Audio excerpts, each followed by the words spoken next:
بسم الله الرحمن الرحيم.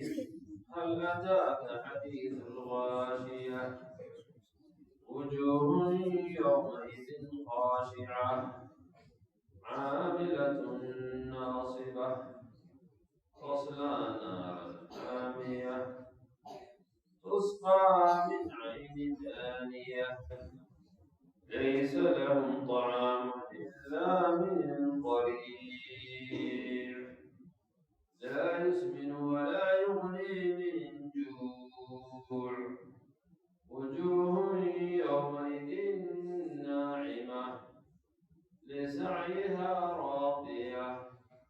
في جنة عالية لا تسمع فيها لاغية فيها عين جارية فيها سرر مرفوعة وأكواب موضوعة ونمارق مصفوفة وزرابي مبثوثة أفلا ينظرون إلى الإبل كيف خلقت وإلى السماء كيف رفعت وإلى الجبال كيف نصبت وإلى الأرض كيف سطحت فذكر إنما أنت مذكر